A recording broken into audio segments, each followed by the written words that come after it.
City of love, এই গল্পের শহরটা আমাদেরও হতে পারত। সানিতা একটু এগিয়ে আসে, ঠোঁটে তার মিষ্টি হাসির পাহাড়। অ্যাকচুয়ালি আমি ফার্স্ট টাইম পায়েস বানিয়েছি। সানিতা পায়েসের বাটিটা এসিপির দিকে বাড়িয়ে দেয়। এসিপি না চাওয়া সত্ত্বেও এক চামচ মুখে দিল। ব্যাস, এক চামচ। না সে গিলতে পারছে না ফেলতে পারছে। তার মনে হচ্ছে কেউ চিনি আর লবণের ফ্যাক্টরি ঢেলে দিয়েছে। এটা একদম আলট্রা প্রো ম্যাক্স 20 টাইপের কিছু। কিন্তু চোখ তুলে তাকাতেই সানিতার উৎসুক দৃষ্টি দেখে কেন জানি তার মেয়েটার মন ভাঙতে ইচ্ছা হলো না। এসিপি বহু কষ্টে তা গলার নিচে ফেলে বলে, গুড, ভেরি টেস্টি। এইটুকু বলে সে এক নিঃশ্বাসে পুরো বাটি পায়েস সাবার করে কোনো মতে। সানিতা মনে মনে ভীষণ খুশি। আর একটু এনে। সানি, তুই বরং এক কাজ কর, পুরো পাতিলটাকে নিয়ে তোর বাপকে দিয়ে আয়। আফটার অল মেয়ের প্রথম রান্না বলে কথা। সানিতা আচ্ছা বলে চলে যায়। এসিপির ঠোঁটে ক্রোড়ো হাসি বিড়বিড় করে আওড়ালো, আজ বেটা বুঝবে কত ধানে কত চাল। এই বলে উপরে তাকাতে চোখাচোখি হয় খুশদিলের আগুন করা খেয়ে ফেলা দৃষ্টির সাথে। এসিপি একটা শুকনো ঢোক গিলে মনে মনে ভাবছে, ব্যাস এটাই কম ছিল। ব্যাটা সিসিটিভির মতন সারাক্ষণ তার পিছনেই পড়ে থাকে। খুশদিল তাকে চোখ দিয়ে রুমের দিকে ইশারা করছে। মুহূর্তে এসিপি তার ইশারার মানে বুঝতে পেরে মনে মনে বলে, সাত সকালে সানা নিচে আসতেই তাকে ঈশানি আসছে। সানা ঠোঁটে বাঁকা হাসি ঝুলিয়ে দুদিকে হাত নাড়িয়ে বলে ওঠে, welcome Kalnagini, welcome to Joy Bangla, black space. You know what, আমি দূর থেকে দেখলাম একটা ডাইনি, আর কাছে এসে দেখি এটা তুই। আমিও দূর থেকে দেখলাম দরজা ঠেলে একটা কালসাপ আসছে, কাছে এসে দেখি এ মা, এ তো কোনো সাধারণ কালসাপ নয়, লা এ তো স্বয়ং কালনাগিনী। এবার এটা বলো, হাজার নিষেধ থাকা সত্ত্বেও তুমি আমার মেয়ের পিছু ছাড়বে না, তাই না? এসিপির চোখ বড় বড় হয়ে যায়। মনে মনে ভাবছে, বলছে কি এই হরপ্পা মামা? আমার পেছনে মেয়েদের লাইন আর আমি নাকি উনার? এসিপির ভাবনার সুতা টেনে ধরে আবারও বাক্য আওড়ালেন খুশদিল ফারুকি। সানিতা এই বাড়িতে 3 মাস থাকবে, আর আমি চাই না এই 3 মাস তুমি এ বাড়িতে থাকো। প্রয়োজন হলে আমি তোমাকে ছোটোখাটো ফ্ল্যাট খুঁজে দেব, তুমি ওখানে শিফট হয়ে যাবে এ কদিনের জন্য। এসিপির ইচ্ছা করছে এই বাড়ির দলিল এনে দেখাতে, ওখানে তার বিখ্যাত নামটাও লেখা আছে। আর এই হরপ্পা মামা তাকে বলছে তার বাড়ি থেকেই চলে যেতে। কিন্তু তার মাথায় হঠাৎ একটা বুদ্ধি আসলো, এটাই সুযোগ পেপে দিয়ে চেপে দেওয়ার। ওকে, আমি রাজি, তবে আমার ফ্ল্যাট ঠিক করা আছে, আপনি ওইটা দিলে আমি চলে যাব। বাহ, লাইফেও তো কোনো কাজ এক কথায় করনি, হঠাৎ একবারেই রাজি হয়ে গেলে, মতলব কি? এসিপির ইচ্ছা করছে নিজের মাথায় নিজে দুটো বাড়ি দিতে। কথা শুনলেও দোষ, না শুনলেও দোষ।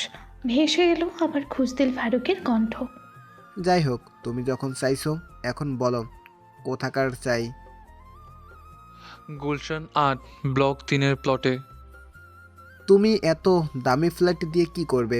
আচ্ছা যাই হোক, কাল পেয়ে যাবে। এই বলে তিনি বেরোনোর আগেই সানিতা আসে, হাতে এক বাটি পায়েস। পাপা, তুমি এখানে? আর আমি তোমাকে পুরো বাড়িতে খুঁজছিলাম। ভদ্রলোক যেমন গোছের মানুষই হন না কেন, মেয়ের কাছে বেস্ট। খুশদিল শীতল কণ্ঠে শুধালেন। পাপাকে কেন খুঁজছিলেন মামুনি? সানিতা এসিপিকে একটা হাসি উপহার দিয়ে তাকায়। সেই মুহূর্তে দিন দুনিয়া ভুলে তার দিকেই তাকিয়ে আছে। সানিতা নিজের চোখ ফিরিয়ে খুশদিলের দিকে একটু এগিয়ে এসে বলল, দেখো না, আমি ফার্স্ট টাইম কিছু বানিয়েছি। আচ্ছা তাই নাকি, দেখি পাপা কেমন আছে। এসিপি ঠিক এই মুহূর্তের জন্য অপেক্ষা করছিল। মনে মনে একটা ক্রুর হাসি দিয়ে খুশদিলের দিকে তাকায়। খুশদিল মাত্র এক চামচ মুখে তুলে আর গিলতে পারছেন না। ওনার চোখ বড় বড় হয়ে গেছে। একে পায়েসের বলে কিনা ওনার সন্দেহ। এসিপি এগিয়ে এসে সানিতার হাত থেকে বাটিটা নিয়ে বলে ওঠে, কি হলো মামা, ভালো হয়নি বুঝি? নিন না, আর একটু নিন। ভদ্রলোক মেয়ের দিকে তাকিয়ে কিছু বলতে পারছেন না, এদিকে গিলতেও পারছে না। তাই এসিপির দিকে তাকিয়ে চোখ বড় বড় করে মাথার দুই দিকে নেড়ে না বোঝাচ্ছেন, আর মেয়ের দিকে তাকিয়ে মাথা ওপরে নিচে হিলিয়ে হ্যাঁ বোঝাচ্ছেন। পাশ থেকে সানিতা বলে ওঠে, ওকে, তাহলে পুরোটা তোমার জন্য। এসিপি আরও এক চামচ নিয়ে ওনার মুখের সামনে ধরে। উনি ভালো মতো বুঝতে পারছেন এই ছেলে ওনার মজা নিচ্ছে। বাধ্য হয়ে উনি পুরোটা সাবার করার পরই সানিতা চলে যায়। উনি এক দৌড়ে বাথরুমে চলে যান। এদিকে এসিপির পেট ফেটে হাসি আসছে, সে আর দাঁড়ালো না। কখন তার ওপর আবার অপারেশন সার্চ লাইট চলে আসে। পালা এসিপি পালা, পালালেই বাঁচবি, না হলে হরপ্পা মামার হাতে আজকেই তোর ডেথ ডে হয়ে যাবে। ফোনের ওই পাশ থেকে জ্যাকেট বলা কথাগুলো আর যে শ্রবণেন্দ্রিয় হতেই তার হাত মুষ্টিবদ্ধ হয়ে এলো। আর যে চিবিয়ে চিবিয়ে বলে ওঠে। জাস্ট কিল দ্যাম।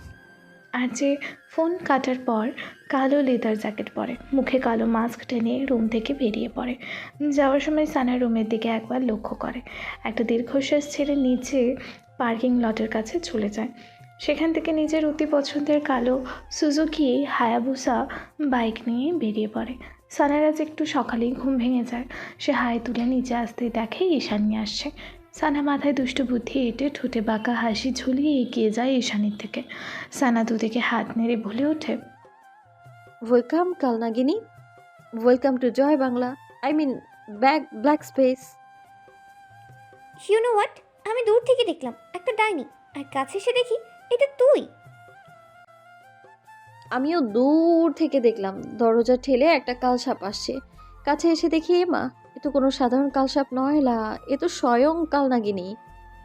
ঈশানীর মুখে অন্ধকার নেমে এলো।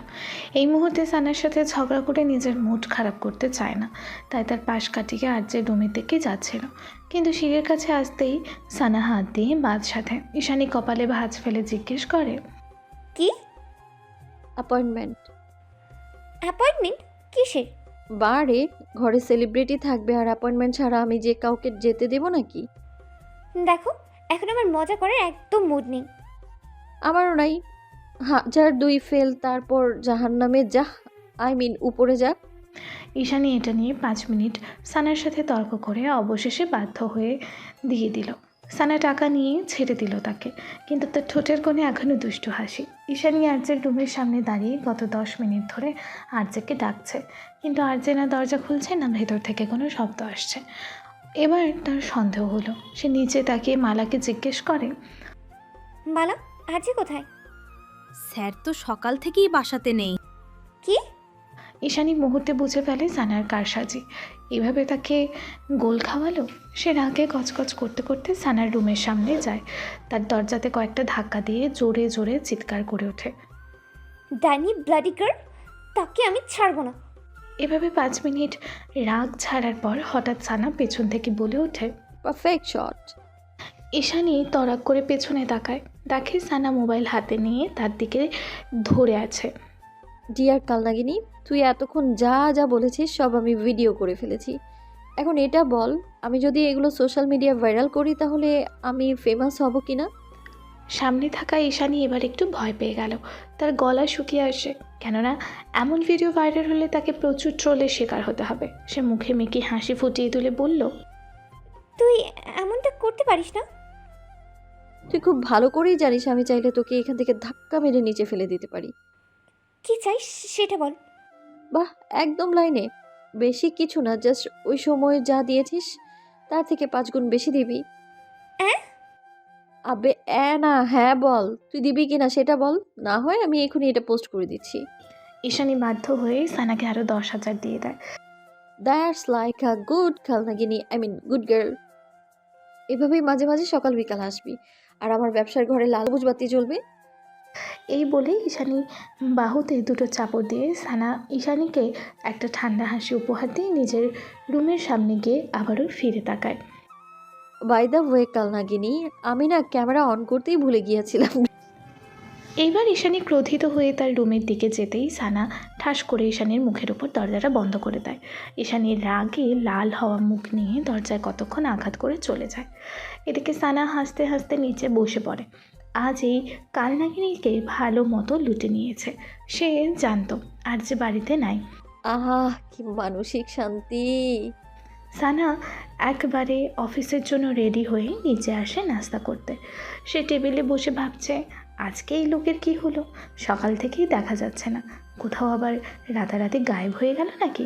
এমন সময় তার নাকে আসে কফি উটের সাথে ভ্যানিলার ঘ্রাণ। একদম কাছ থেকে। কেউ তার ঘাড়ের ওপর গরম নিঃশ্বাস ফেলে পুরুষালী হাসকি স্বরে বলে ওঠে, ডু ইউ মিস মাই ওয়াইফে? গাড়িতে বসে এসিপি কতক্ষণ ধরে লক্ষ্য করছে সানা আজকে রাস্তায় সবাইকেই 100 টাকার নোট দান করছে। এসপি কপালে ভাঁজ ফেলে তাকে বলে ওঠে, তোর সাথে এত বড় ফকির বসে থাকতে তুই অন্য কাউকে দান করছিস? আমাকেও কিছু দে। সানা তার দিকে তাকিয়ে 100 টাকার একটা নোট এগিয়ে দেয়। এসিপি সেটাকে হাতে ধরতেই সানা বলে ওঠে, নে ধর, এগুলো কাল নাগিনীর টাকা। আরে কি বলছিস কি? বিষে ভরা মানি?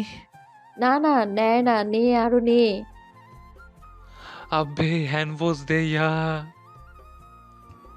Do you miss my wifey? Sana হঠাৎ কারো কণ্ঠস্বর শুনে চমকে ঘাড় নেড়ে পাশে ফিরে তাকায়। নজরে আসে আরজে, যে ইতিমধ্যে সানার দিকে মাদকতা ভরা দৃষ্টিতে তাকিয়ে। সানা কিছু না বলে হাত বাড়িয়ে নিজের প্লেটখানা নিয়ে পাশের চেয়ারে চলে যায়।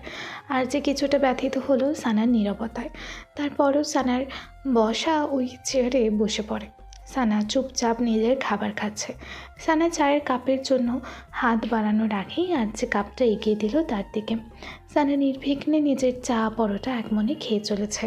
অন্যদিকে আরজে পাশে বসে এক দৃষ্টিতে তাকে হরিণ টানা চোখের সামনে মেয়েটার উজ্জ্বল শ্যামরাঙা মায়াবী মুখখানা কেমন একদম মিলিয়ে যাচ্ছে, যেন এই রঙটা ছাড়া তাকে মানাতই না। না মেকআপের প্রসাধনী, না অতিরিক্ত সাজগোজ, সব সাধারণ মিলিয়ে যেন একদম পারফেক্ট। কিন্তু পাশে বসে রমণীর কি সেদিকে খেয়াল আছে? না, নেই। সে এক মনে নিচের দিকে তাকিয়ে নির্বিকার ভঙ্গিমায় খেয়ে চলেছে। এবার আর যে লক্ষ্য করলো সানা একদম রেডি হয়ে আছে। সে ভ্রুকুটি করে জিজ্ঞেস করলো, তুমি কি কোথাও যাচ্ছ? ভার্সিটিতে। ভার্সিটিতে মানে? ভার্সিটিতে মানুষ কেন যায়? তুমি পড়াশোনা শুরু করেছো? হুম। আর যে ঠোঁটের কোণে দুষ্টু হাসি ঝুলিয়ে একদম সানার কানের কাছে মুখ নিয়ে ফিসফিস করে বলে ওঠে।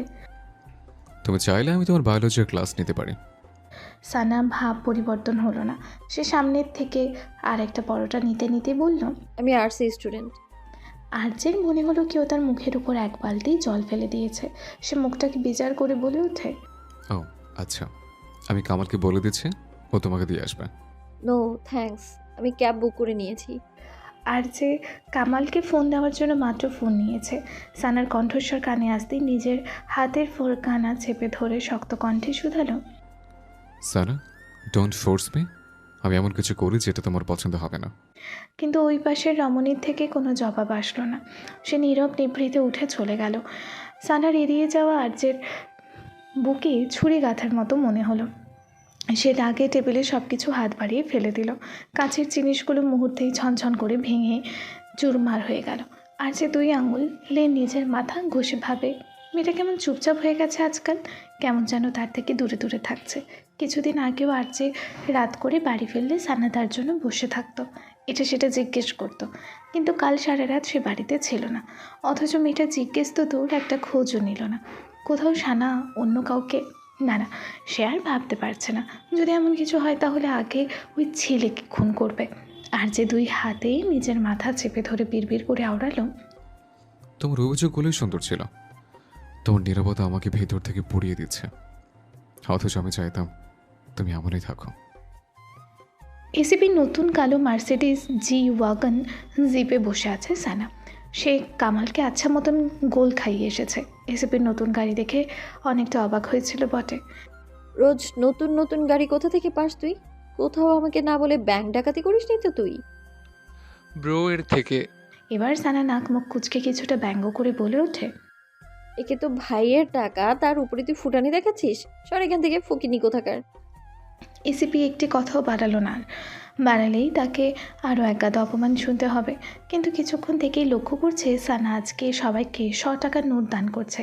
এসিপি কপালে ভাঁজ ফেলে জিজ্ঞেস করে, তোর সাথে এত বড় ফকির বসে থাকতে তুই অন্য কাউকে দান করছিস? আমাকেও কিছু দে। সানা তার দিকে তাকিয়ে 100 টাকার একটা নোট এগিয়ে দেয়।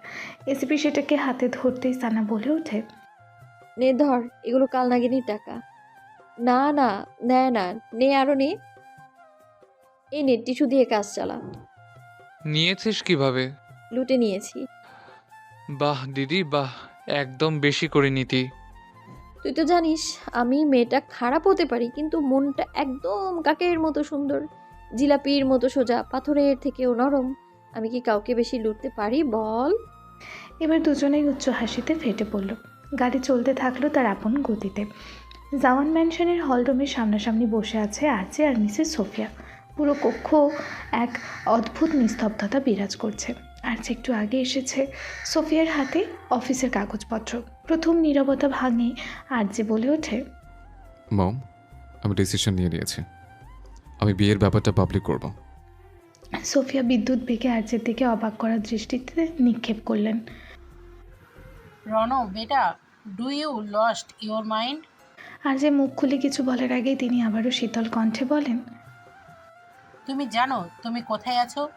তুমি কি চাইছো এই মুহূর্তে ওই নির্দোষ মেয়েটার প্রাণ যাক? তুমি কি ওর জীবনের গ্যারান্টি দিতে পারবে? I can protect my woman. Sophia ভেতর থেকে আগ্নেয়গিরির মতন ফেটে পড়লেও উপরে তার স্তর একদম শীতল শান্ত, যেন কিছুই হয়নি। তিনি আরজেকে বোঝানোর ভঙ্গিতে বললেন, লিসেন রনো, চারিদিকে আমাদের শত্রুর অভাব নেই। আবার নতুন করে মাস্টার পেছনে পড়েছে। গত 3 দিনে ওকে ধরার জন্য আমি অনেক লোক লাগিয়েছি। এই নিয়ে 7-8 জনকে মেরেও ফেলেছে ও। তুমি কি চাইছো ওই মেয়েটাকে এসবে জড়াতে? তুই সোফিয়া নিজের বাক্য সম্পূর্ণ করার আগেই আরজে ঘর কাঁপিয়ে উন্মাদের মতন হেসে উঠল। সোফিয়া বুঝল না তার হাসির কারণ। আরজে কিছুক্ষণ পর হাসি থামিয়ে গম্ভীর কণ্ঠে বলে ওঠে, ইউ নো হোয়াট মম, আমি সানাকে এতদিন কেন দূরে রেখেছি? কারণ বহিঃশত্রুর থেকে আমার ঘরের শত্রু অনেক বেশি ডেঞ্জারাস। আর যে তুমি লিমিট ক্রস করছো। ভদ্রমহিলার কথায় তোয়াক্কা না করে আরজে উঠে দাঁড়িয়ে হিসিয়ে বলল, don't shout on me mom, just remember you make me like that, like a monster. এই বলে আরজে কোনো দিকে না তাকিয়ে চলে গেল। এদিকে সোফিয়ার রাগে চোখ মুখ লাল হয়ে উঠেছে। উনি যে ভয়টা পেয়েছিলেন সেটাই হচ্ছে। ক্রোধে কক্ষের সব জিনিসপত্র একে একে ছুঁড়ে ফেলে ভাঙচুর শুরু করে দিয়েছেন, যেন নিজের রাগ মেটানোর স্বল্প চেষ্টা। সোফিয়া চিৎকার করে ওঠে, এই মেয়েকে আমি মেরেই ফেলবো। আমার সাম্রাজ্য আমি কিছুতেই ধ্বংস সহ্য করব না। হাঁক ছুড়ল মুসাবকে। পাকিস্তান বংশোদ্ভূত আফগান মুসাব মুহূর্তেই হাজির হলো। সোফিয়া তার দিকে তাকিয়ে আদেশ শুনল, ওই মেয়েটাকে পৃথিবী থেকে সরানোর ব্যবস্থা কর। মুসাব মাথা নিচু করে ওকে লেডি বলে চলে গেল। মুসাব বের হতেই তাকে আর্যের বাম হাত ব্রিটিশ জ্যাক দাঁড়িয়ে তাকে চোখ দিয়ে আর্যের গাড়ির দিকে ইশারা করছে। মুসাব তার ইশারা বুঝে আর্যের গাড়ির দিকে চলে যায়। আর্যের রলস রয়েলসে 5 মিনিট নিরাপত্তার পর আর্যে মুসাবকে শক্ত কণ্ঠে বলে ওঠে, আপনার লেডিকে বলে দিবেন সাউনার থেকে দূরে থাকতে। তুমি তোমার মাকে খুব ভালো করেই জানো। এজন্যই তো এতদিন চুপচাপ ছিলাম। তাহলে এখন ওকে হারানো সম্ভব না। মায়ের বিরুদ্ধে যাবে? বিরুদ্ধ জানি না, কিন্তু যুদ্ধ হলে না আমি হার মানব, না আমি পিছু হটব। মুসাব নেমে গেল গাড়ি থেকে। মুহূর্তে আর্যের গাড়ি তার দৃষ্টিসীমা অতিক্রম করলো। তার ভয় হচ্ছে এই মা ছেলের যুদ্ধে ধ্বংস ছাড়া আর কিছুই ডেকে আনবে না, কারণ দুজনে একই উন্মাদনায় বিশ্বাসী। মুসাব নিচু কণ্ঠে আওড়ালো, জানি না ওই মেয়েটার জীবনে কি আসতে চলেছে। একটা হাসি খুশি মেয়ের জীবন কিভাবে কালো ছায়ায় জড়িয়ে গেল। ওই সরফরাজ চৌধুরীর কি হলো? আয়ানের এই মুহূর্তে ইচ্ছা করছে গলায় ফাঁস লাগাতে, না হয় নিজে কচু গাছে ঝুলে যেতে। বাট সকাল থেকে এই পর্যন্ত 50 বার বোধহয় জিজ্ঞেস করে ফেলেছে, তারপরও মুখে মেকি হাসি টেনে বলল, স্যার আপনি 10-12 জায়গা থেকে খোঁজ নিয়েছেন, ওরা ফ্রেন্ডই শুধু। আর্যে নিজের চোখ বন্ধ করে সিটে হেলান দিল। তারপর আর্যের মনে সন্দেহ যাচ্ছে না। আজকাল সানা একটু বেশি তাকে এড়িয়ে চলছে। কোথাও ওই ছেলেটার কারণে নয় তো। একবার ওই ছেলের সাথে দেখা করে ভালো করে ক্লাস নেবে সে। অন্যের বউকে নিয়ে রেস্টুরেন্টে যাওয়া বের হয়ে যাবে। তার ভাবনার সমাপ্তি ঘটে আচানের কণ্ঠে, স্যার আজ আপনার ফারহাদ চৌধুরীর সাথে বিজনেস আর মুডি নিয়ে মিটিং আছে। ওকে, গিয়ে নিতে চলো। সারহাদ নিজের কেবিনে সানাকে ডেকেছে, কিন্তু 5 মিনিট অতিবাহিত হওয়ার পরও যখন সানা এলো না, তখনই সারহাদ উঠে দাঁড়ালো। নিজের হাতে থাকা অডেমার পিগের রয়্যাল ওক ঘড়িতে একবার সময় দেখে নিল। এর মাঝে তার দরজায় কেউ নক করলো। ভেসে এলো রিনরিনে মেয়েলি কণ্ঠস্বর, স্যার আসবো? সারহাদ চোখ তুলে তাকালো, ঠোঁটে অদ্ভুত হাসি। ও সিমরান কাম। আর যে গিনিতে এসেছে কিছুক্ষণ আগে। চারিদিকে মেয়েদের ভিড় লেগে গেছে অলরেডি। তার দুপাশে বিশ্বস্ত দুই যন্ত্রমানব, জ্যাক ও কাইলিন। পেছনে আরও 3-4 জন বডিগার্ড, সাথেই রয়েছে আয়ান। আর যে ভিড় ছাপিয়ে এগিয়ে যায় ভিআইপি লিফটের দিকে। লিফটে ঢুকে প্রেস করার পর সেকেন্ড ফ্লোরে এসে লিফটের দরজা খুলে যায়। আর যে চোখ তুলে সামনে তাকাতেই তার চেহারা রাগে লাল হয়ে ওঠে, কেননা সামনে দাঁড়িয়ে সানা আর এসিপি। আর যে কণ্ঠস্বর রুক্ষ ও গম্ভীর। So wifey, is it your varsity? Simran take a seat. Sana কোনো রকম বাক্য ব্যয় না করে বসে পড়ে। সারহাদ নিজের চশমাখানা মধ্যমা দিয়ে আরেকটু উপরে তুলে শীতল কণ্ঠে শুধালো, তোমার অফিস কেমন লেগেছে? সানা মনে মনে ভাবছে এত জরুরি তলব করেছে এটা জিজ্ঞেস করার জন্য নাকি, কিন্তু মুখ ফুটে অন্য কথা। খুব ভালো স্যার। আমার ডিজাইনগুলো? হ্যাঁ, তোমার নতুন ডিজাইনগুলো আমাকে হোয়াটসঅ্যাপে পাঠিয়ে দাও। সানা কিছুটা দ্বিধা দ্বন্দ্বের সাথে বলে ওঠে, স্যার, আমার কাছে তো আপনার হোয়াটসঅ্যাপ নাম্বার নেই। আমি বরং ইমেইলে। সানার কথা থেমে গেল যখন সারহাদ নিজের ফোনখানা তার দিকে বাড়িয়ে দিল। সানা না চাইতেও হাত বাড়িয়ে ফোনটা নিয়ে নিজের নাম্বার টাইপ করতে শুরু করলো। তার কেমন একটা গা ছমছমে ভাব হচ্ছে। এদিকে সারহাদের ঠোঁটের কোণে রহস্যের ঘনঘটা এক অদ্ভুত দৃষ্টিতে তাকিয়ে তার সামনে বসা মানবীর দিকে। হঠাৎ সে হাত দিয়ে টেবিলের উপরে থাকা রহস্যময় কালো স্ফটিকের গোলকটা হালকা ঘোরালো। একটা অদ্ভুত ভয়ার্থ শব্দ তৈরি করে এটি ঘুরতে শুরু করলো। সানা এক পলক সেদিকে তাকিয়ে পরপর চোখ নামিয়ে সারহাদের দিকে ফোনটা এগিয়ে দিল। সারহাদ ফোন হাতে নিয়ে কিছু বলার আগেই এসিপির প্রবেশ ঘটে। সানা মনে মনে একটু স্বস্তি ফিরে পায়। Bro, I am here. এই বলে এসিপি সানার পাশের চেয়ারখানা দখল করে ধপ করে বসে পড়ল। সারহাদ নিজের দৃঢ়তা বজায় রেখে বলল, তো সিমরান, তোমাকে আলাদা কেবিনে শিফট করা হলো, সাথে এসপি আজ থেকে তোমার অ্যাসিস্ট্যান্ট হিসেবে থাকবে। সানার কপালে ভাঁজ পড়ে। সে বুঝল না সারহাদের কথার অর্থ। তার মুখ থেকে কোনো শব্দ বেরোনোর আগেই এসিপি বলে ওঠে, আমার মা, তোকে আমি খাঁটি বাংলায় বোঝাবো, চল। সানা কথা বাড়ালো না, ওকে স্যার বলে দরজার দিকে চলে যায়। এসিপি সারহাদের দিকে হাত নেড়ে বাই ব্রো বলে চলে যায়। এদিকে সারহাদ কিছু না বলে ড্রয়ার খুলে একটা ডাস্ট বের করে নিশানা লাগায় খালি ক্যানভাসের দিকে।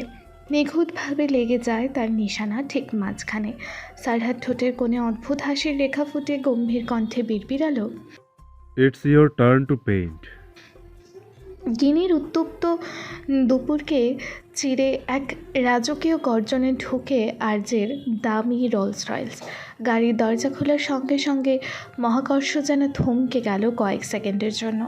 বাম পাশে কাইলিন আর ডান পাশে জ্যাক, দুজনের ঠান্ডা মুখ, যন্ত্রমানবের মতো নিখুঁত গণনায় হাঁটা, যেন এক মুহূর্তে কারো অস্তিত্ব মুছে দিতে পারে। পেছনে ছায়ার মতন সরে এলো 3-4 জন স্থূল দেহি বডিগার্ড। তাদের কালো স্যুট বাতাস ছেদন করে আর্যকে কেন্দ্র করে একটি চলমান দুর্গ তৈরি করলো। চারপাশে তখন আগুন লেগে গেছে উত্তেজনায়। মেয়েদের কণ্ঠ ছড়িয়ে পড়ছে ক্রমাগত। ইতিমধ্যে ভিড় লেগে গেছে। আর যে শুধু একবার চোখ তুলে তাকালো চারপাশে, তারপর এগিয়ে গেল ভিআইপি লিফটের দিকে। ভারী লিফটের দরজা সসম্মানে খুলে গেল। আর যে একবারও পেছন ফিরে তাকালো না। সারা হলঘর তাকে চাইলো, ডাকলো, কিন্তু সে সব কিছু নিঃশব্দে পেছনে ফেলে নির্বিকার ভঙ্গিতে লিফটে প্রবেশ করলো। 2 তলার ক্যান্টিনে বসে আছে সানা আর এসিপি। এসিপির দুঃখে ভরা কাহিনী শুনে সানার পেট ফেটে হাসি আসছে, কিন্তু এটা পাবলিক প্লেস বলে হাসতেও পারছে না। তার মানে তোর হরপ্পা মামা হ্যান্ডওয়াশ দিয়ে হাত ধোয়া ছাড়া তোর পেছনে পড়ে আছে? হ্যাঁ, কি আর বলবো। আই থিঙ্ক উনি ভাবেন পৃথিবীর প্রথম যুদ্ধ, তৃতীয় যুদ্ধ, বাংলাদেশের স্বাধীনতার যুদ্ধ আর যা যা হবে বা হচ্ছে সব আমার কারণেই হয়েছে। আচ্ছা যাই হোক, আমার জন্য একটা আইসক্রিম নিয়ে আয়। আফটার অল তুই আমার অকাজের অ্যাসিস্ট্যান্ট। সানা আইসক্রিম হাতে নিয়ে বেরিয়ে পড়ে তার 8 তলায় থাকা নতুন কেবিনের উদ্দেশ্যে। তারা ভিআইপি এলিভেটরের সামনে দাঁড়িয়ে প্রেস করতেই সাথে সাথে লিফট খুলে যায়। ভেতরে থাকা আর্যের চোখ তুলে তাকাতেই চোখাচোখি হয় সানা আর এসিপির সাথে।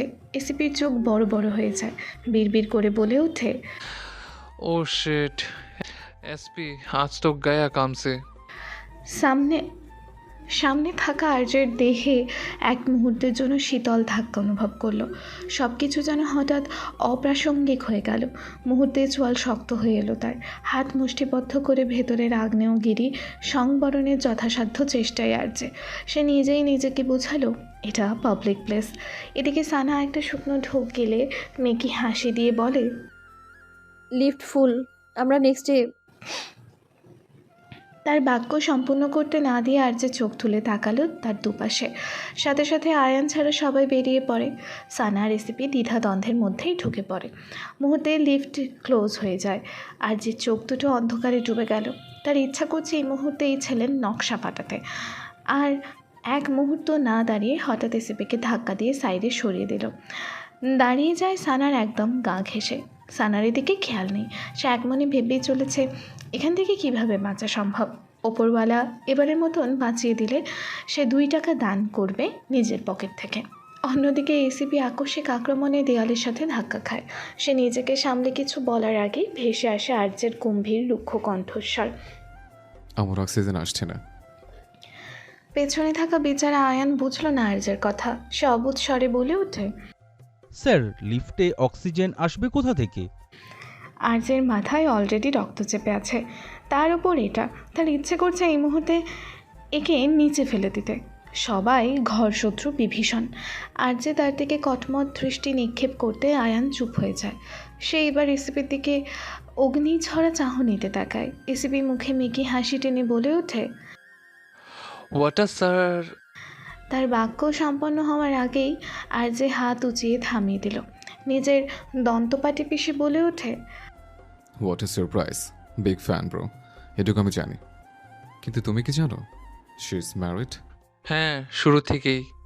আর্যে এবার আর নিজেকে সংবরণ করতে পারল না। এসিপির জবাব তাকে আরও অস্থির করে তুলল। আর্যের বুকে রাগ তরতর করে বেড়ে উঠেছে। হাতে থাকা শিরাগুলো টান টান, চোয়াল শক্ত, দৃষ্টিতে বিষাদ আর হিংস্রতা। একটানে এসিপির কলার টেনে ধরে অগ্নি দৃষ্টি নিক্ষেপ করে। তার একটা ম্যারিড মেয়ের পেছনে পড়তে তোমার লজ্জা করেনি? দেখুন মিস্টার জওয়ান, আমি শুধু ফ্রেন্ড। আর বাক্য না শুনেই আর্যে তার কলার ছেড়ে দিয়ে ফিসফিস করে বলল, দুটো অপশন, খুন হতে চাস নাকি কিডন্যাপড? এসিপি শক্ত কণ্ঠে মুখ খুলে কিছু বলার আগেই কাঙ্ক্ষিত ফ্লোরে এসে লিফট খুলে যায়। প্রথমে আয়ান বেরিয়ে পড়ে। এই তৃতীয় বিশ্বযুদ্ধে সে নেই। তারপর এসিপি বের হয়। সানা বের হওয়ার জন্য এক পা দিয়ে আরেক পা বের করার আগেই আর যে এক টানে তাকে লিফটের ভেতর ঢুকিয়ে লিফটের সর্বোচ্চ বাটনে প্রেস করে নেয়। লিফটের দরজা বন্ধ হওয়ার আগে সানার হাতে থাকা আইসক্রিমটা নিয়ে বাইরের দিকে ছুঁড়ে ফেলে দেয়। এটা গিয়ে পড়ে এসিপির ড্রেসে। ঘটনা এত দ্রুত ঘটে যে কারো বোধগম্য হলো না। এসিপি বুঝতেই লিফটের দরজা গিয়ে আঘাত হানে। এই এই এই জওয়ান, দরজা খোল। সাথে কয়েকটা গালি ছুটতে থাকে আর্যের দিকে। পাশে থাকা আয়নের চোখ বড় বড় হয়ে যায়। এই ইঁচড়ে পাকা ছেলে কাকে যাওয়া বলছে? যদিও ঠিক নামেই ডেকেছে, তারপরও স্যার শুনতে পারলে এই ছেলের সানডে মানডে ক্লোজ করে ফেলবে। সে গলা খাকারি দিয়ে হাত বাড়িয়ে বলে ওঠে, দেখো ছেলে, আমাদের পরিচয় হয়নি। আমি আয়ান। তো আমি কি করব? মিষ্টি বিতরণ করব নাকি? আজব। এই বলে এসিপির সামনের দিকে পা বাড়ায়। তাকে ড্রেস পরিষ্কার করতে হবে। এদিকে আয়ান হতবিহ্বল হয়ে নিজের হাত গুটিয়ে নিয়ে ভাবছে, এই ইঁচড়ে পাকা ছেলে কি তাকে অপমান করলো? হ্যাঁ, তাই তো মনে হলো। দাঁতে দাঁত পিষে গর্জে ওঠে, এই ছেলে, সানডে মানে আমি ক্লোজ করব। এখন দেখতে হবে স্যার কোন ফ্লোরে বসে রোম্যান্স করছে। আমি বিলম্বিত দিতে আসছি স্যার। আরজি সানার 2 হাত মুঠোবন্দি করে লিফটের সাথে চেপে ধরে। তার চোখে মুখে প্রতিহিংসার আগুন জ্বলছে। একে তো সানা তাকে মিথ্যা বলেছে, তার উপরে এই ছেলের সাথে। এদিকে সানা উপরে নিজেকে যথেষ্ট স্বাভাবিক প্রকাশ করলেও ভিতরে ভিতরে একটু ভয় আছে। সে একাবদ্ধ লিফটে। ভেসে এলো আর্যের রুক্ষ গম্ভীর কণ্ঠস্বর, so wifey, is it your varsity? হ্যাঁ, ডিজিটাল ভার্সিটি। আচ্ছা, তাই নাকি? হ্যাঁ, লাইক ভার্সিটি প্রো ম্যাক্স। মানে? সানা মনে মনে নিজের অপরিচিত ডায়লগটা মনে করে। লোকে বললে আরজে নিজের হাত দিয়ে সানার মুখ চেপে ধরে নিজেদের মধ্যকার দূরত্বটুকু ঘুচিয়ে নিল। তার কণ্ঠস্বর নিম্ন, দমিত, কিন্তু গভীর অগ্নিগহ্বরের মতো গর্জমান। লোকে বললে আখারও বুঝে ফেলে, বাট তুমি ভার্সিটি বলেছো আর আমি ভার্সিটি প্রো ম্যাক্সের মানে বুঝিনি। এখন তুমি আমাকে ভালো করে বুঝাবে প্রো ম্যাক্সের মাঝে ওই ভাইরাসটা কী করছে। আরজে সারহাদের কেবিন থেকে বেরোতেই তার নজরে আসে সানার রেসিপি। সানা সিরিয়াসভাবে একটা জামার ডিজাইন করছে অদূরে দাঁড়িয়ে, হাতে তার কাঁচি আর ফিতা। আর রেসিপি তার চেয়ারে বসে টেবিলে পা তুলে ভিডিও গেমস খেলছে। কিন্তু কেন জানি আরজের তার সহ্য হচ্ছে না। সে তাদের দিকে এগিয়ে যেতেই আয়ান তাকে আটকায়। স্যার কি করছেন? এটা পাবলিক প্লেস। বউ চলে গেলে পাবলিক আমার বউ আনাতে পায়? আমি কিচ্ছু জানি না। আমি পার্কিং লটে আছি, 5 মিনিট ও কি বলবে আসতে, নাহলে তোমার খবর আমি করব। আরজে আয়ানকে চোখ রাঙিয়ে চলে যায়। বেচারা আয়ান করুণ সুরে বলে ওঠে, এবার তো মনে হচ্ছে আমার সানডে মানডে ক্লোজ হয়ে যাবে। জেবি প্রোডাকশন হাউসের সামনে বিকেলে আলো তখন ধীরে ধীরে কমে আসছে। চারপাশে ব্যস্ততার কোলাহল, ক্যামেরা, ট্রাক, ক্রুদের হাঁটা চলার শব্দ, নিয়ন সাইনবোর্ডের আলো টিমটিম করে জ্বলছে। কিন্তু সেই কোলাহলের মাঝে রাজকীয় চিত্তে হেঁটে আসছেন সোফিয়া জাওয়ান। সোফিয়া এসে থামল মেইন গেটের সামনে। তার পোশাক নিখুঁত, চোখে কালো সানগ্লাস, ঠোঁটে সেই অহংকারী শান্তি যা দেখে সাধারণ মানুষ মনে করে তিনি পরহিতৈষী। কিন্তু যারা তাকে চেনে তারা জানে এই মুখেশের নিচে আছে এক ভয়ঙ্কর কঠিন ইস্পাত হৃদয় নারী, তার অতীতের মতোই। তার পাশে দাঁড়িয়ে আছে আফগান মুসাফ, আবেগহীন শূন্য মুখে। দুজনেই হাঁটতে হাঁটতে পৌঁছালেন সোফিয়ার কালো গাড়ির কাছে, dark tinted armoured SUV. Sophia গাড়ির দরজার হ্যান্ডেলে আঙুল রাখতে হঠাৎ মুসাবের চোখে এক ঝলক শঙ্কা দেখা দিল। সে এগিয়ে এসে ফিসফিস করে বলল, লেডি, মনে হচ্ছে কিছু ঠিক নেই। গাড়ি থেকে অদ্ভুত সিগন্যাল পাচ্ছি। সোফিয়ার চোখ সরু হলো, ঘাড় নাড়িয়ে মুসাবকে কিছু একটা ইশারা করলো। মুসাব পকেট থেকে স্ক্যানার বের করে হ্যান্ডেলের নিচে লাগাতেই ডিভাইসটি টিক টিক টিক করে দ্রুত অ্যালার্ম দিতে শুরু করলো। সেই ছোট শব্দটি যেন মুহূর্তে পৃথিবীর সব আওয়াজকে চেপে ধরলো। লেডি, এটা বোম। সোফিয়ার দৃষ্টি কঠিন হয়ে উঠল, কয়েক কদম পিছিয়ে এলো। তার মনে হঠাৎই একটি নাম জ্বলে উঠল, মাস্টার। সে মুহূর্তেই এক প্রচণ্ড শব্দে চারিদিকে আলো কেঁপে উঠল। বুম! এসইউভিটি আগুনে জ্বলে উঠল। শিখা মুহূর্তে আকাশে উঠে গিয়ে কালো ধোঁয়া তৈরি করলো। চারপাশে চিৎকার, দৌড়াদৌড়ি। আর সোফিয়ার গায়ে আগুনের তাপ এসে লাগলো, কিন্তু সে নড়ল না। তার চোখ শুধু দেখল ধোঁয়ার আড়াল থেকে এক ছায়া বেরিয়ে আসছে। কালো স্কিন টাইট জ্যাকেট, মুখে সাদা হ্যালোইন মাস্ক, পায়ে ভারী বুট, আর তার সঙ্গে এক দানবীয় কালো বাইক, কাওয়াসাকি নিনজা H2R। বাইকের ইঞ্জিন গর্জে উঠল, ভ্রুম! আর সেই ছায়াটি মাস্টার সোফিয়ার ঠিক সামনে দিয়ে সোজা চলে গেল, যেন তার চোখের সামনে দাঁড়িয়ে তাকে অপমান করছে। এক সেকেন্ডের জন্য সোফিয়ার চোখে ভয় ছিল, পরের সেকেন্ডে সেই ভয় পরিণত হলো আগ্নেয় প্রতিশোধে। তার কণ্ঠ ছিল বরফের মতন ঠান্ডা কিন্তু হিংস্র। মুসাব, আমার লোকেদের পাঠাও, ওকে আমার জীবিত চাই। মুসাব ফোন কানে তুলতেই 5টা কালো এসইউভি দরজা ভেঙে বেরিয়ে এলো প্রোডাকশন হাউসের গেট থেকে। ইঞ্জিনের আওয়াজে মাটি কেঁপে উঠল, চাকা ঘুরে উঠল, ধুলো উড়ল। তারা মাস্টারের কাওয়াসাকির পেছনে ধাওয়া শুরু করলো। মাস্টার যেন ওদের অপেক্ষায় করছিল। মাস্কের আড়ালে তার ঠোঁটে ফুটে উঠল ক্রূর হাসি। সে রাস্তায় এমনভাবে মোড় নিল যেন শহরটা তার ব্যক্তিগত খেলার মাঠ। একবার সে সেতুর রেলিং বরাবর বাইক চালালো, একবার লাইট পোস্টের ফাঁক দিয়ে 100 কিলোমিটার স্পিডে ঢুকে গেল, আর একবার তো ফুটপাতের ধারে দাঁড়ানো পানির ট্যাঙ্কের ওপর ঠিক এক চাকা তুলে লাফিয়ে চলে গেল। এসইউভিগুলো তার পেছনে পেছনে ধরার চেষ্টা করলো। সে প্রতিবারই তাদের ধোঁকা দিয়ে বেরিয়ে যায়। হঠাৎ সে ধোঁয়ার মতোই মিলিয়ে গেল ট্রাফিকের ভিড়ে। এসইউভিগুলো হতাশ হয়ে ব্রেক করেই মুসাবকে খবর দিল, লেডি, মাস্টার পালিয়ে গেছে। সোফিয়া ঠোঁট কামড়ে ধরে নিজেকে সংবরণ করে। তার চোখে তখন শুধু আগুন। হুঙ্কার দিয়ে উঠল, কেউ আমাকে চ্যালেঞ্জ দিলে বাঁচে না, তাকে খুঁজে বের করো। শহরটা উল্টে ফেলো। আমি তাকে চাই জীবিত। ওর কলিজাটা আমি নিজ হাতে বের করে দেখব ওখানে কতটা সাহস জন্মেছে। লিফটের হালকা কম্পন যেন দমবন্ধ নীরবতার ওপর বৃষ্টির মতোই পড়ছিল। আর্যের বুক ওঠানামা করছে দ্রুত। সানার বুক একটুও নড়ছে না। দুজনের মাঝে দাঁড়িয়ে আছে অবহেলার ঠান্ডা দেয়াল আর অভিমানের জ্বলন্ত তলোয়ার। সানা চোখ তুলে তাকালো। চোখের কোণে কোনো কম্পন নেই, কিন্তু আছে বিস্ময়। ভাইরাস, আপনি কি এসপির কথা বলছেন? আর্য বুঝল না সানা কার কথা বলছে। এটা আবার কোথা থেকে আসলো? এসপি মানে স্যার? সানা বাক্য সম্পূর্ণ করার আগে আর্য তড়িঘড়ি করে বলে ওঠে, হ্যাঁ, ওই ইডিয়েটটাই। এখন তুমি আমাকে সব বলবে, A to Z।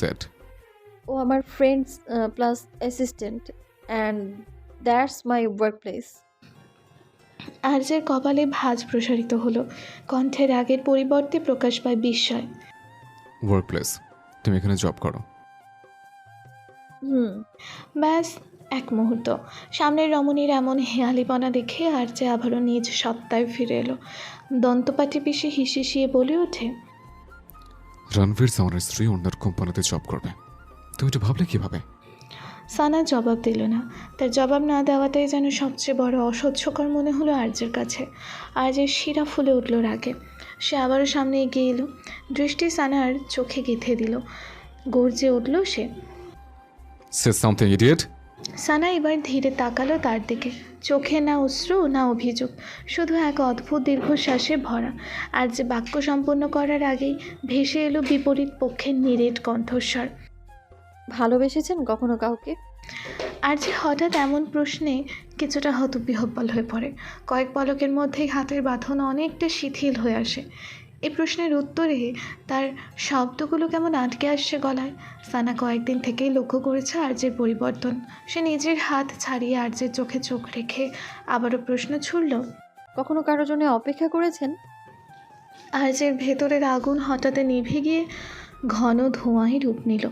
কথা আটকে গেল, গলা ভারী হয়ে এলো।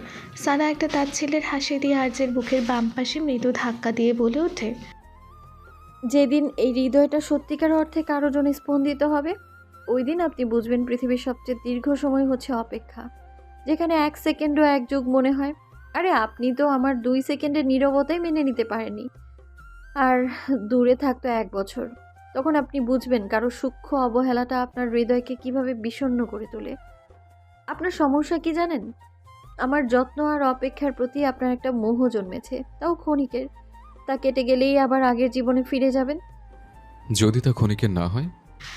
আর যে শীতল কণ্ঠ ভেসে আসতেই থেমে যায় রমণী। পরপর ঠোঁটের কোণে হাসি ফুটিয়ে বলে ওঠে, আমি আর নিজেকে ভাঙতে চাই না। সবাই মানুষের বাহ্যিক খোলসে সাজানো মুখোশ দেখতেই ব্যস্ত, কিন্তু সেই মুখোশের আড়ালে ভেতরের বিক্ষিপ্ততার অগণিত ছাই। আর্তনাদ দেখতে সবাই নারাজ। মিস্টার জওয়ান। লিফটের দরজা খুলে গেল। সানা আর্যের দিকে না তাকিয়ে চলে গেল বাইরে। লিফটের দরজা ধীরে ধীরে বন্ধ হয়ে গেল, কিন্তু আর্যের ভেতরের দরজা যেন আর একটুও নড়ল না।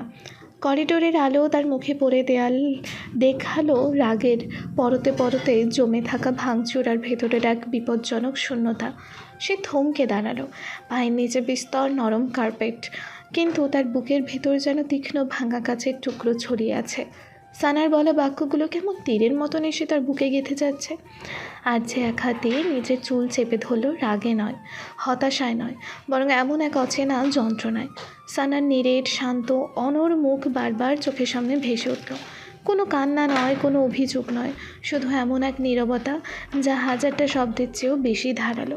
এই নীরবতায় আজ আর্যের বুকের ভেতর একটা গভীর সাইক্লোন জাগিয়ে তুলছে। রাগ তার মাথায় ফের উঠতে চাইছিল, কিন্তু সেই রাগের ভেতরেই ছিল এক লুকানো আতঙ্ক, হারানোর ভয়। তার দুপাশে এসে দাঁড়ালো কাইলিন আর জ্যাক। তারা কিছুই বুঝতে পারল না, শুধু তারা দেখলো তাদের বসের চোখে আগুন নেই, চোখে আজ শুধু ধোঁয়া, একদম কালো ভারী গ্রাস করা ধোঁয়া। আর যে কোনো কথা বলল না, শুধু দীর্ঘশ্বাস ফেলল। এসিপি মাত্র ওয়াশরুমের দিকে যাবে এমন সময় তার সামনে আসে খুশদিল ফারুকি। কিন্তু উনি এসিপিকে দেখেই তার ভ্রু কুঁচকে আসে, কেননা এসিপির সারা ড্রেস জুড়ে আইসক্রিম। তিনি ব্যঙ্গ করে বলে ওঠেন, তাহলে তুমি অবশেষে ঝাড়ুদারই হলে? এসিপি যেন আকাশ থেকে পড়ল, তার কণ্ঠে বিস্ময়। ঝাড়ুদার, আপনার কোথাও ভুল হচ্ছে, আমি অ্যাসিস্ট্যান্ট। তুমি ঝাড়ুদারদের অ্যাসিস্ট্যান্ট ঝুড়িদার। এসিপির মুখের কথা বন্ধ হয়ে গিয়েছে। এর বিপরীতে শুধুমাত্র গালি দেওয়া ছাড়া আর কিছু আসছে না তার। মনে মনে বলে ওঠে, ঠাডা পড়ুক ওই মুখে যে মুখ দিয়ে আমাকে ঝাড়ুদার বলেছে। এসিপি কিছু না বলে মুখটা অন্ধকার করে চলে যায়। এখানে থাকলে নিশ্চিত এই লোক তাকে রাজাকার আলবাদর বলে দিবে। এদিকে খুশদিল বিড়বিড় করে আওড়ালো, আজকাল ঝাড়ুদারেরও অ্যাটিটিউড বেড়ে গেছে। যাই হোক, আমি আমার মেয়েকে কোনো ঝাড়ুদারের কাছে দিব না। গিনির কাজ ঘেরা ৮তম ফ্লোরে সারহাদের কেবিনটা সব সময় এক অদ্ভুত ঠান্ডায় মোড়া থাকে। যেন এ ঘরে প্রবেশ করলেই মানুষ নিজের ভেতরের সত্য থেকে পালাতে পারে না। কেবিনের দেয়ালে বিমূর্ত ছবি, যেগুলো দেখে বোঝা যায় শিল্পীর মাথায় একটি স্বাভাবিক পৃথিবী ছিল না। দরজাটা ধীরে খুলতেই আর যে নিঃশব্দ বাধা ছন্দে ভিতরে ঢুকলো। তার ভিতরে শত ভাঙচুরের গোপন ঘূর্ণিঝড় থাকলেও মুখের ভাবে তা প্রকাশ করতে ব্যর্থ। সারহাদ আঙুলে ঘোরাতে থাকা কলম থামিয়ে মাথা তুলল, ঠোঁটের কোণে রহস্যময় হাসি। মিস্টার জওয়ান, আমি আপনার অপেক্ষায় ছিলাম। ভেবেছিলাম হয়তো আজ আসবেন না। সারহাদ নিজের কণ্ঠে গভীরতা এনে আবারও শুধালো, যখন মানুষ নিজের ভিতরে কিছু লুকায় তখন সে দেরি করে। আর যে হেসে উঠল শান্তভাবে, কিন্তু খুব মানবিক নয় এমন শান্ত। যে কিছু লুকায় সে কখনো দেরি করে না সারহাদ। সে ঠিক সময়ে আসে, যাতে অন্যরা গুলিয়ে যায়। আপনি সবসময় মানুষকে গুলিয়ে দেন, এজন্যই আপনাকে আমার পছন্দ। আর পছন্দ না হলেও আপনাকে দরকার। আর যে চেয়ারে বসলো। দরকার নাকি আপনি আমাকে আপনার সিনেমার অদৃশ্য পরীক্ষাগারে রাখতে চান? সারহাদ আঙুল জোড়া লাগিয়ে বলে ওঠে, আপনি এত কিছু সন্দেহ করেন কেন? আমরা তো দুজনেই একই ধরনের মানুষ। বাইরের দুনিয়াকে আমরা দুজনেই ব্যবহার করি। পার্থক্য শুধু আপনি ব্যবহার করেন ক্যামেরার আড়ালে, আর আমি করি আলো আর অন্ধকারের মধ্যে। আর যে চোখ সংকুচিত করলো। যেহেতু আমার পরপর দুটো মুভি ডিরেক্টর আপনি, তাই আমাদের সম্পর্কটাও আলো আর অন্ধকারের মতো হতে চলেছে। তাদের কথায় কোনো রাগ নেই, কিন্তু কোনো স্নিগ্ধতা নেই। এটা এমন এক কথোপকথন যেখানে দুজনেই শব্দ দিয়ে একে অপরের মস্তিষ্কে পা ফেলছে, সতর্ক, ধারালো, নিখুঁত। সারহাদ ডেস্কের ড্রয়ার থেকে একটি ফাইল বের করলো। এই চরিত্রটা একদম আপনার মতো মানুষের জন্য লেখা, যে ভেতরে পুরো ভাঙা কিন্তু বাইরে ভীষণ নিয়ন্ত্রিত। বাই দ্য ওয়ে, আপনি হয়তো স্ক্রিপ্ট দেখেছেন, যেহেতু সোফিয়ান জওয়ান প্রডিউসার।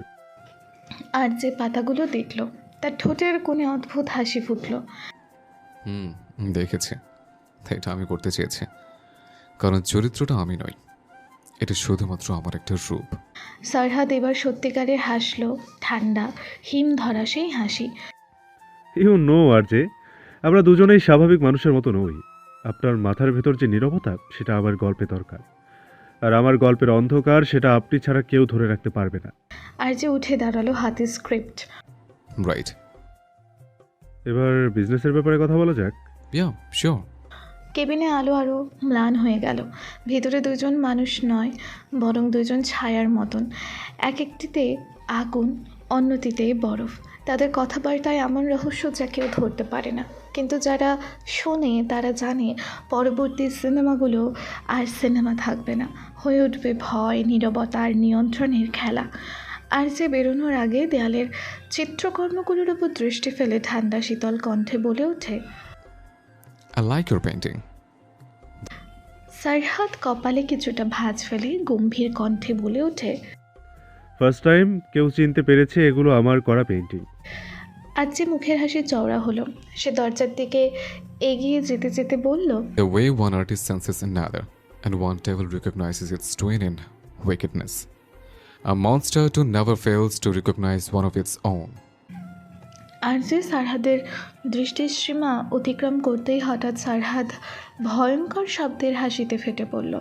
আর যে সারহাদের কেবিন থেকেই বেরোতে তার নজরে আসে সানা আর রেসিপি। সারহাদের কেবিনের সামনেই তার কেবিন। সানা সিরিয়াসভাবে একটা জামার ডিজাইন করছে অদূরে দাঁড়িয়ে, হাতে তার কাঁচি আর ফিতা। আর রেসিপি তার চেয়ারে বসেই টেবিলে পা তুলে ভিডিও গেমস খেলছে। কিন্তু কেন জানি আর্যের তা সহ্য হচ্ছে না। সে তাদের দিকে এগিয়ে যেতেই আয়ান তাকে আটকায়। স্যার কি করছেন? এটা পাবলিক প্লেস। রেগে গেল আর্যে। বউ চলে গেলে পাবলিক আমার বউ এনে দেবে? কিন্তু স্যার, আমি কিচ্ছু জানি না। আমি পার্কিং লটে দাঁড়িয়ে আছি, 5 মিনিট ওকে বলবে আসতে, নাহলে আমি তোমার খবর করব। আর্যে আয়ানকে চোখে রাঙিয়ে চলে যায়। বেচারা আয়ান করুণ সুরে বলে ওঠে, এবার মনে হচ্ছে আমার সানডে মানডে ক্লোজ হয়ে যাবে। আয়ান এসে সানার দরজায় নক করে, ম্যাম আসবো? এদিকে সানাও ভীষণ ব্যস্ত। সারহাদ তাকে নতুন ঐতিহাসিক কিছু ড্রেস ডিজাইন করতে বলেছে। আয়নের কণ্ঠ কানে আসতেই সে কিছু বলার আগে এসিপি বলে ওঠে, না আজকে সানডে আর না মানডে, তাই আসা যাবে না। মুহূর্তে আয়নের ভাব পরিবর্তন হয়ে গেল। সে অনুমতির তোয়াক্কা না করে দরজা ঠেলে ঢুকে এসিপির সামনে দাঁড়ালো। এই চুড়ে পাকা ছেলে, তুমি আমার ডায়লগকে অপমান করেছো। আমি এক্ষুনি তোমার সানডে মানডে ক্লোজ করে দেবো। আর আমি আপনার ফ্রাইডে টু স্যাটারডে সব ক্লোজ করে দেবো। আমি অভিশাপ দিলাম, তোমার 4টে বিয়ে হবে আর 4 বউ মিলে তোমায় চুল ছিঁড়বে। আয়ানের বাকি কথা সম্পন্ন হওয়ার আগে এসিপি ঘর কাঁপিয়ে বলে ওঠে, আমিন আমিন আমিন। সানা এদের ঝগড়ায় বিরক্ত হয়ে দুজনকে ধমকে ওঠে। আয়ান ঘড়িতে দেখে আর 2 মিনিট আছে। সে তাড়াতাড়ি সানাকে বলে ওঠে, ম্যাম, স্যার আপনার জন্য পার্কিং লটে অপেক্ষা করছে। বলেছে আপনি না গেলে আমার সানডে মন্ডে ক্লোজ করে দিবে। Please please please ma'am. Sana আর কথা বাড়ালো না, সামনের দিকে পা বাড়ালো। আয়ান যাওয়ার আগে এসিপির দিকে খেয়ে ফেলা দৃষ্টি নিক্ষেপ করে মুখ ঝামটা মেরে চলে যায়। এদিকে এসিপি ভাবছে, ওপরওয়ালা, আমি কি আরেকটাকে আমার পেছনে লাগিয়েছি? সানা পার্কিং লটে দাঁড়িয়ে ভাবছে, এই জাউরার আজকাল কি হলো? যখনই দেখে তার সাথে চিপকে যায়। সানার ভাবনার মধ্যে ভেসে আসে পুরুষালী হাসকিশোর। ওয়াইফি, আপনি কি আসবেন নাকি আমি কোলে করে নিয়ে আসবো? রাত 8টার থেকে হন্তদন্ত হয়ে আর্যে সানার রুমে প্রবেশ করে। সানা একবার চোখ তুলে তাকিয়ে আবারও নিজের কাজে মন দিল। তুমি কি জানো তোমার ফ্রেন্ড কীরকম? 1 নাম্বারের 12 ভাতারি। আপনি নাওয়া খাওয়া বাদ দিয়ে ওর পিছনে পড়ে আছেন কেন? তোমার এই 12 ভাতারের ফ্রেন্ড 2 ঘন্টায় 5টা গার্লফ্রেন্ডের সাথে দেখা করেছে। কি বলছেন কি? বিশ্বাস হয়নি তো? আমি তো আগেই বলেছি, এসব ছেলে একদম ভালো না। আরে রাখেন আপনার ভালো ছেলে। আমি ভাবছি এতটা অবনতি কি করে হলো ওর। অবনতি? অবনতিই তো। আগে মিনিটে 5টাকে পিটিয়ে ফেলতো, আর এখন 2 ঘন্টায়। আহারে, ছেলেটা দিন দিন ভালো হয়ে যাচ্ছে। আর্যে থতমত খেয়ে অদ্ভুত দৃষ্টিতে সানার দিকে তাকিয়ে রইল। গিনির পার্কিং লটের ছায়াঘেরা বিশাল স্তম্ভগুলোর মাঝে আর্যের গাড়ি দাঁড়িয়ে আছে নিঃশব্দ অচলভাবে। মাথার উপর সাদা নীল আলো টিমটিম করে জ্বলছে, আর চারপাশে সুরক্ষিত দেয়ালের ভেতরে একটা ঘন নীরবতা বিরাজ করছে। গাড়ির ভেতরের বাতাস ভারী, সংকুচিত। দুজনের নিঃশ্বাস পর্যন্ত শুনতে পাওয়া যায়। আর যে স্টিয়ারিংয়ে 2 হাত চেপে ধরে আছে, শিরাগুলো টান টান, বাহু শক্ত, চোখ দুটো পাথরের মতন অন্ধকার। সানা দূরের একটি সাপোর্ট পিলারের দিকে তাকিয়ে আছে, নিরেট শান্ত, কিন্তু তার চোখে এক ধরনের অচঞ্চল দৃঢ়তা। আর যে ধীরে কিন্তু ক্রুদ্ধ স্বরে বলল, তুমি যদি ডিজাইনার হতেই চাও তাহলে জেবিতে চলে আসো, আমি তোমাকে হেড ডিজাইনার বানিয়ে দেব। আমার কারো দয়া লাগবে না। আর যে হঠাৎ ঝট করে তার দিকে তাকায়, চোখ দুটো লাল হয়ে আছে, ভিতরে দহনের ছাই জমে। লিসেন ওয়াইফি। আর যে নিজের বাক্য সম্পন্ন করার আগেই সানা তাকে থামিয়ে বলে ওঠে, আপনি কি এসব আলতু-ফালতু কথা বলতে আমায় ডেকেছেন? আর যে ধীরে ধীরে সামনে ঝুঁকে সানার দিকে তাকায়, কণ্ঠ নিচু, ক্ষীণ কিন্তু ধারালো। তোমার এসব ফালতু ফালতু মনে হচ্ছে? এই ভাইরাসটা সারাক্ষণ তোমার আশেপাশে কেন থাকবে? সানা আর্যের দিকে বিরক্তিসূচক দৃষ্টি ফেলে নিঃশব্দে গাড়ি থেকে বেরিয়ে যায়। কালকের আগেই তাকে ডিজাইন কমপ্লিট করতে হবে। সানার পায়ের ধ্বনি ধীরে ধীরে মিলিয়ে যায় সিঁড়ির দিকে। তার সিলুয়েট অন্ধকারে হারিয়ে যাওয়া মাত্রই গাড়ির ভেতরের বাতাস হঠাৎ যেন আরও ভারী হয়ে ওঠে। আর যে কয়েক সেকেন্ড স্থির থাকে, পাথরের মতন জমে থাকা নিস্তব্ধ অনড়। না সে বলতে পারছে, না সহ্য করতে পারছে। তার চোয়াল কেঁপে ওঠে প্রথমে, তারপর আঙুলগুলো স্টিয়ারিংয়ের ওপর ধীরে ধীরে শক্ত হয়ে যায়। এতটাই শক্ত যে শিরাগুলো গাঢ় নীল হয়ে ওঠে, একদম নরম। ফাটল ধরা কণ্ঠে এসে ফিসফিস করে, fucking toxic mind, I hate you. পরের মুহূর্তেই রাগ, আকুলতা, দহন সব মিলেমিশে তার দেহে বিস্ফোরণের মতন ছড়িয়ে পড়ে। সে স্টিয়ারিংয়ে মুঠি মারে একবার, দুইবার, তিনবার। অন্ধকার গাড়ির ভেতর শব্দটা পাথরের ওপর লোহার আঘাতের মতন প্রতিধ্বনিত হয়। তার কপালে শিরা ফুলে ওঠে, নিঃশ্বাস অস্থির হয়ে ওঠে, চোখের নিচে একটা অদ্ভুত ছায়া নেমে আসে। রাগের নয়, হারানোর, গভীর ভয় থেকে জন্ম নেওয়া ছায়া। সে ছিটকে সিটে হেলান দেয়, দুটো হাত মুখে চেপে ধরে, আর নিঃশ্বাসগুলো ভেঙে পড়া ভবনের ধুলোয় ঢেকে যাওয়া মানুষের মতন ভারী হয়ে বের হয়। আর্যের দুই হাত হাঁটুর ওপর রেখে মাথা নিচু করে বসে থাকে, তার কণ্ঠে ফিসফিসানি। তুমি জানো না সানা, আমার ভেতরে ঠিক কী চলছে, আর না আমি বোঝাতে পারছি। হঠাৎ আর্যের চিরচেনা রূপ পরিবর্তন হয়ে গেল। ক্রোধে দহনে মস্তিষ্ক ফেটে পড়ার অনুক্রম হয়ে এলো। এখন তার ভিতরের জানোয়ারটা বাইরে বেরিয়ে আসতে চাইছে।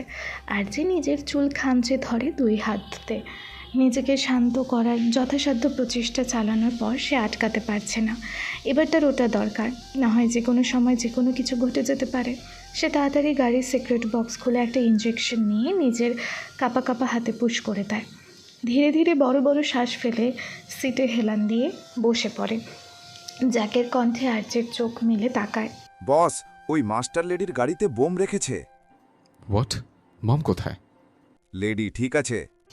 আর্যের চোখ মুখ মুহূর্তেই শক্ত হয়ে এলো। ওই মাস্টারকে খুঁজে বের করো। জ্যাক ওকে বস বলে চলে যায়। আয়ান এসে গাড়ি স্টার্ট দেওয়ার আগেই আর্য লক্ষ্য করলো এসিপি তাড়াহুড়ো করে গাড়ি নিয়ে কোথাও যাচ্ছে। মুহূর্তে আর্যের শান্ত মস্তিষ্কে আবারও প্রতিহিংসার আগুন জ্বলে উঠল। তার ইচ্ছা করছে এই মুহূর্তে এই ছেলেকে গাড়ি চাপা দিতে। পর মুহূর্তে মাথায় এলো এটা করলে সানার চোখে আরও নিচে নেমে যাবে। তাই এক বালতি জল ঢেলে নিজের ইচ্ছাটাকে ধামাচাপা দেয়। আয়ানের দিকে তাকিয়ে শক্ত কণ্ঠে আদেশ ছড়ে, আয়ান, ওই ভাইরাসটাকে ফলো করো। আয়ান বুঝল না। সে সরল মনে বলে ওঠে, স্যার, ভাইরাস তো খালি চোখে দেখা যায় না, তাহলে ফলো। তার কথা বন্ধ হয়ে যায় আর্যের কটমট দৃষ্টি দেখে। আমার জীবনের ভাইরাস সব জায়গাতে দেখা যায়, সামনে দেখো। আয়ান একটা শুকনো ঢোক গেলে সামনে তাকায়। স্যার, এটা তো ইচুরা পাকা ছেলে। এটা আমার পাকা সংসারের মই দেওয়া ভাইরাস। স্যার, ডোন্ট ওয়ারি, এই চোখের আড়াল হলেও আমি ফলো করব। আর্য তার দিকে কড়া দৃষ্টি নিক্ষেপ করতেই আয়ান নিজের বোকামি উপলব্ধি করে জিভ কেটে তড়িঘড়ি করে বলে ওঠে, মানে স্যার, ওকে আমি চোখের আড়াল হতেই দিব না। আপনি জীবনের থেকে এখন সানডে মন্ডে ক্লোজ করবই, আলহামদুলিল্লাহ, মানে ইনশাল্লাহ। আয়ান চলে যায় এসিপির পেছনে। আর্য কাইলিনকে এখানে রেখে যায় যাতে সে সানাকে নিয়ে বাড়ি যায়। সে বেরিয়ে পড়ে জাওয়ান ম্যানশনের উদ্দেশ্যে। গুলশানের বিখ্যাত 6 সিজন হোটেলে থাকা 6/96 ক্যাফেতে বসে আছে এসিপি। টেবিলে সাজিয়ে রাখা ক্যাপুচিনো ও কাপকেক। অদূরে আয়ান বসে মুখের সামনে ধরে রেখেছে মেনু কার্ড, কিন্তু সম্পূর্ণ নজরবন্দি এসিপিতে। কিন্তু সে গত 2 ঘন্টায় যা দেখলো তাতে তার চোয়াল ঝুলে যাবার অবস্থা। এ নিয়ে 5টা মেয়ে এসেছে এসিপির সাথে দেখা করতে, 20-25 মিনিট অন্তর অন্তর। আয়নের মুখ দিয়ে অবচেতন মনে একটা কথাই বের হলো, ভেবেছিলাম ইচুরে পাকা বেরোলে প্রেমকুমার বাহাদুর। তার ভাবনার মাঝে কেউ তার পাশের সিটে ধপ করে বসে পড়ে। আয়ান চোখ তুলে এসিপিকে দেখেই চমকে ওঠে। এসিপি এগিয়ে আসে তার দিকে। ওই জাওয়ান আপনাকে আমার পেছনে লাগিয়েছে, তাই না? আয়ান নিজেকে স্বাভাবিক করে গলা খাকারি দিয়ে বলে ওঠে, আমি এখন কফি খেতে এসেছি। আচ্ছা, তাই নাকি? আহারে, গত 2 ঘন্টা ধরে 1 কাপ কফি এখনো শেষ হয়নি। এসব ছাড়েন, মেয়ে পটাতে পারেন কি না বলেন। আমি সাধু পুরুষ।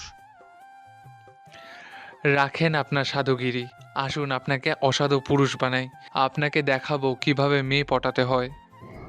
আয়ান কিছু বলার আগে এসিপি একজন লেডি ওয়েটারকে ডাকে। Excuse me miss. মেয়েটি তার দিকে এগিয়ে আসে। 1 কাপ কফি, আর হ্যাঁ, চিনি ছাড়া প্লিজ। এসিপি ঠোঁটে দুষ্টু হাসি, হালকা চোখ টিপ মেরে নাটকীয়ভাবে বলে ওঠে, চারিদিকে এত সুন্দরী রমণীদের মিষ্টি হাসি, তার উপর যদি কফিও মিষ্টি হয় তাহলে তো পাক্কা ডায়াবেটিস হয়ে যাবে। সামনের রমণী সাবলীল ভঙ্গিতে লজ্জায় রক্তিম হয়ে উঠল। পুরো চেহারা জুড়ে মুচকি হাসির ছাপ। কিন্তু এগুলো হজম হলো না পাশে বসা আয়ানের। মাত্র কফিতে চুমুক দিয়েছিল, এসএপির কথা শ্রবণ হতেই কফি ছিটকে পড়ে সামনে। অলরেডি তার জোরে জোরে কাশি উঠে গেছে। এসএপি তার দিকে বিরক্তিসূচক দৃষ্টি নিক্ষিপ্ত করে, রমণীর দিকে তাকিয়ে বলে ওঠে, দেখেছেন আপনার হাসিতে ওনার সাংঘাতিক সানডে মানডে ডায়াবেটিস হয়ে গেছে। মেয়েটি নিজের লাজরাঙা মুখ নিয়ে কফি আনতে চলে যায়। এদিকে এসিপির মনে চলছে অন্য কথা। আজকে এই সানডে মানডের পকেটে লাল বাতি জ্বালাতে হবে। আরেকদিন আমার পেছনে লাগার আগে সানডে মানডে ক্লোজ হয়ে যাবে। যেই ভাবা সেই কাজ। আচ্ছা মিস্টার সানডে মানডে, আমি ভাবছি আপনার এত লজ্জা আপনি বাসর করবেন কিভাবে। তোমাকে আবার বাসর নিয়ে ভাবতে হবে না। না মানে আমি মানুষের দুঃখে সুখে মনে দুঃখ পাই তো তাই বললাম। সমস্যা নাই, আমি আপনার বিয়েতে 4 বোতল কলিকাতা হার্বাল গিফট করব। রেগে গেল আয়ান। এত বড় অপমান! এই রোমিও মার্কা ছেলে, তুমি এই মুহূর্তে এখান থেকে যাবে। এসিপি আচ্ছা বলে চলে যায়, কিন্তু ঠোঁটের কোণে দুষ্টু হাসির ঝিলিক। কয়েক মিনিট পর ওয়েটার বিল নিয়ে আসে, কিন্তু বিলের কাগজ দেখে আয়ানের চোখ বেরিয়ে আসার উপক্রম। সে তাড়াতাড়ি নিজের কফির কাপ দেখল। না, এটা তো কফি তাহলে। স্যার কিছু হয়েছে? তাহলে 1 কাপ কফির দাম 16,000 কিভাবে হয়? আপনার কফির সাথে কি স্বর্ণের পানি মিশিয়েছেন? কি? এই নিয়ে তাদের মধ্যে 20 মিনিট তর্কাতর্কি হলো। শেষমেশ ওয়েটার সাফ সাফ জানিয়ে দিয়েছে সে টাকা না দিলে তাকে বেঁধে পেটানো হবে। বেচারা আয়ান বাধ্য হয়ে দিল। মনে মনে হাজারখানি গালি দিল এসিপিকে। শালা, না আমি মেয়ে পটালাম, না আমি ডেট করলাম, শুধু বসে বসেই দেখলাম, তাতেই আমি রোমিও আমার পকেটে সানডে মন্ডে ক্লোজ করে দিয়েছে। স্লিম টেবিল ল্যাম্পের নিচে সানাম বসে, নিজের জগতে ডুবে থাকা এক শিল্পীর মতন। তার সামনে ছড়িয়ে আছে কাপড়ের স্যাম্পল, রঙিন পেন্সিল, ডিজাইনের খসড়া, চুলগুলো এলোমেলোভাবে গুজে রাখা, হাতের ভাঁজে তুলে রাখা। কলমের শেষ প্রান্তেও দাঁত দিয়ে চেপে ধরে সে তীক্ষ্ণ মনোযোগ এর রেখা টানছিল কাপড়ের স্কেচে। ঠিক তখনই নিস্তব্ধতার ভিতর একজোড়া তীক্ষ্ণ চোখ তার দিকে তাকিয়ে। সারহাদ নিস্তব্ধে দরজায় দাঁড়ায়। তার চোখ অন্ধকারের ভেতর আরও গভীর, আরও স্থির হয়ে ওঠে সানাকে দেখলে। সারহাদ দরজা ঠেলে ঢুকলো না, সে শুধু দাঁড়িয়ে রইল সানার দিকে তাকিয়ে। তার দৃষ্টিতে ছিল অদ্ভুত কিছু। ধীরে ধীরে কাচের দরজা ঠেলে প্রবেশ করে সে। পেছন থেকে ধীরে ধীরে একটা দীর্ঘ ছায়া সানার শরীরের ওপর উঠে আসে। এমন ছায়া যেটা মানুষ না, জন্তুর মতন স্থির, শিকারীর মতন নীরব। কিন্তু কোনো শব্দ নেই, কোনো নিঃশ্বাসের চাপ নেই, শুধু একটা ঠান্ডা উপস্থিতি। সানা কিছুতেই টের পেল না সে এতটা মনোযোগ দিয়ে কাজ করছিল। তবু হঠাৎ তার নাকে আসে ব্ল্যাক ফ্যান্টমের ঘ্রাণ। সানা আঁকা থামিয়ে উঠে তাকাতেই সারহাদ সামান্য মাথা কাত করে তাকায়। সে শীতল হাসিটা হালকা করে টেনে তোলে। হাসিটা স্বাভাবিক নয়, বরং এমন হাসি যেটা দেখলে মনে হয় সে যেন সানার প্রতিটা ভয়ার্থ প্রতিক্রিয়া লক্ষ্য করতে ব্যস্ত। সানা সারহাদকে এখানে দেখে চমকে ওঠে, পর মুহূর্তে ভ্রু তুলল, একটু বিরক্ত স্বরে জিজ্ঞেস করলো, আপনি এখানে কিছু বলবেন? একজন শিল্পী যখন নিজের কাজে হারিয়ে যায় তাকে দেখার মতো সৌভাগ্য খুব কম মানুষের হয়। মনে হয় তাদের একজন। বাই দ্য ওয়ে, কালকের মিটিং তোমার জন্য সবচেয়ে বেশি গুরুত্বপূর্ণ। I know. সানার দৃষ্টি সারহাদের হাতের দিকে পড়ে। সম্পূর্ণ হাতে লাল রং লেগে আছে, পাশেই তার ডিজাইন করা সাদা ড্রেস। স্যার আপনার হাতের রং লেগে আছে, ওটা কাপড়ে লেগে যাবে। সারহাদ নিজের হাতটা সামনে নিয়ে দেখল। লাল মানে কি শুধু রং? রক্তও তো হতে পারে। সানা ভ্রুকুটি করে তাকায়।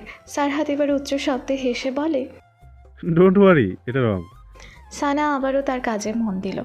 তাকে এগুলো আজকের মধ্যেই শেষ করতে হবে। সারহাদ কিছু না বলে সানার টেবিলের একধারে রাখা পানির বোতলটা নিয়ে নিঃশব্দে বেরিয়ে পড়ে। সারহাদ আবারও পেছনে ফিরে তাকায়, বিড়বিড় করে আওড়ায়, সবাই ভাবে তারা নিয়ন্ত্রণে আছে, কিন্তু তুমি এত শক্ত যে তোমাকে নিয়ন্ত্রণ করার চেষ্টা করলেই আমি আরো গভীর অন্ধকারে নেমে যাই। সানার কাজ শেষে নিচে তাকাতেই দেখে কাইলিন গাড়ি নিয়ে দাঁড়িয়ে। সে কোনো কথা না বলে গাড়িতে উঠে চলে যায়। রাত 7টার দিকে আর্যের কালো VMWটা প্রবেশ করে মুনলাইট বিল্ডিংয়ে। আর যে কোনো দিক না তাকিয়ে চলে যায় তার ব্ল্যাক স্পেসের দিকে। ফ্ল্যাটে এসে সে নিজের রুমে চলে যায়। তার সারা শরীর জুড়ে রক্ত, চোখে মুখে হিংস্রতার তীক্ষ্ণ ছাপ। নিজের রুমে আসার সাথে সাথে হাতের ফার্মাসিনি বন্দুকটা কাবাডে রেখে ওয়াশরুমে চলে যায়। শাওয়ারের ঠান্ডা পানির স্রোত, সাথে রক্ত ধুয়ে চলে যাওয়া, শুধু থাকে তার ঠোঁটের বিকৃত হাসির রেখা। ঘণ্টাখানেক শাওয়ার নিয়ে বেরোতেই আয়ানের ফোন আসে। আর যে ফোনখানা কানে তুলতেই তার চোখ মুখ শক্ত হয়ে আসে। নিজের গায়ে পোশাক জড়িয়ে হন্তদন্ত হয়ে ছুটে যায় সানার রুমের দিকে। সানা একবার চোখ তুলে আর্যের দিকে তাকিয়ে আবারও নিজের কাজে মন দিল। এই যে শুনছো মাই প্রিয় শ্রোতা বন্ধুরা, তোমরা শুনছো সিটি অফ লাভ প্রেরিত প্রেমে সিক্ত গল্প। আর আমাদের সাথে পথ চলতে do like, comments and share. আর সাবস্ক্রাইব করতে কিন্তু একদম ভুলবে না। টাটা।